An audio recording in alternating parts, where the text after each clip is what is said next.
Hi there, Sandy here. Welcome to another jewelry making video at my YouTube channel and my blog, keepsakecrafts.net. Infinity links are quite popular these days, and I thought today I would show you how you can make your own infinity link out of wire and then use it in a bracelet. So as you can see here, the supplies that we need for our bracelet are really quite simple. And we'll start with a bit of wire for our infinity link. This is 18 gauge copper wire, but you could use any wire you want. I would recommend though that you practice with some inexpensive wire first. The tool that we're going to use to shape our infinity link are these bail making pliers. Now here's an infinity link that I already made. And the important thing to get a nice graceful look here is to preserve this line to keep it straight. And then the other lines come in and wrap around it.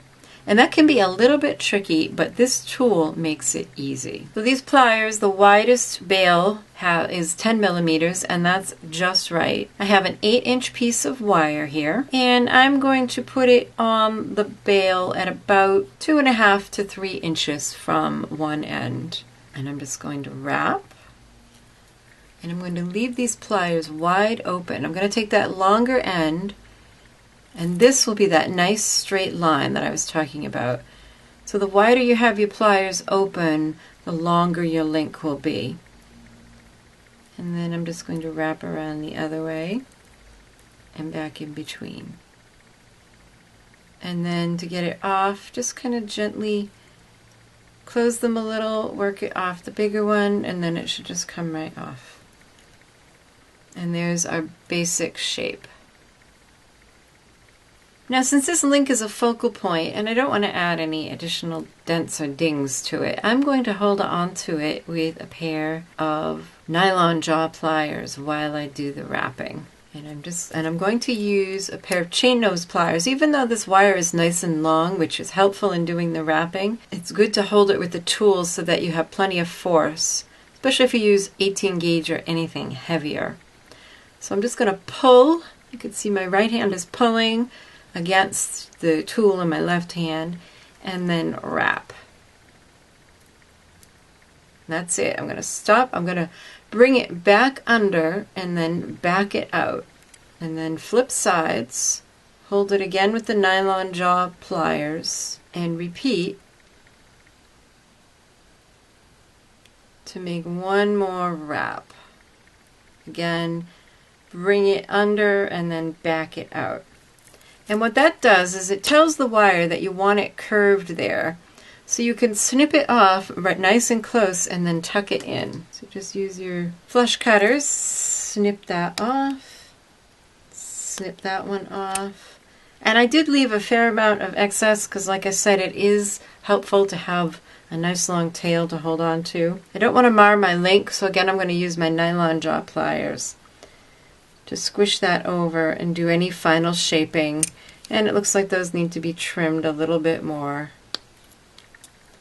So you really want to make this inner part nice, because if you're wearing this as a bracelet, it's going to be rubbing on your wrist. So I took the time with this one. It's very smooth. I used a file and really filed down those ends. And then the final step is just to bring in a bench block and a hammer and give it a few taps.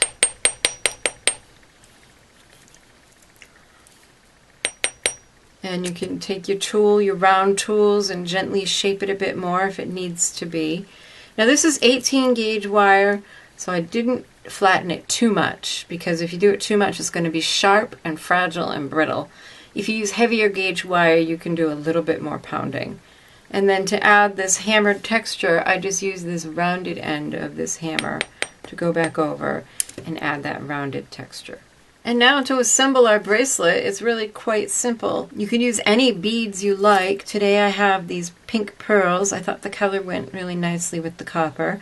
I'm going to slide each pearl onto a head pin and then use my favorite tool, which is the one-step looper, to make a simple loop at the other end. And you make a whole bunch of these and then connect them all together, which is what I've done here. Just use your chain nose pliers to open a loop and add it to the next one in line. until you have about half the length of your bracelet. Open one of the end loops and attach your infinity loop. Now, if that loop is too small, you may need to attach it with a jump ring, but I think this one will work out fine. And then I'm going to add a clasp to the other end of my string of beads. So then the final step is just to cut a length of chain that will finish out the length of your bracelet and attach it by one of the links of chain, or if you need to, by a jump ring. I also put one of the pearls onto a head pin, and I'm going to add that to one end of my chain. And there you have an infinity loop bracelet with exactly the wire you want and exactly the beads you want. For links to the tools and materials used in this project, click here to go to the accompanying blog post. Here's another look at the project we made today. I hope you like this idea of forming your own shapes with wire. It really is a great way to customize your jewelry. Give it a try in sterling silver or fine silver or even gold-filled wire. I think you'll like it. Thanks so much for watching Keepsake Crafts videos. If you liked this video, please give it a thumbs up and share it with your friends. And if you haven't already subscribed to my YouTube channel, make sure you do for 3 new videos every week I upload on Mondays, Wednesdays, and Fridays. Follow me on Facebook, Pinterest, Instagram, and on my blog.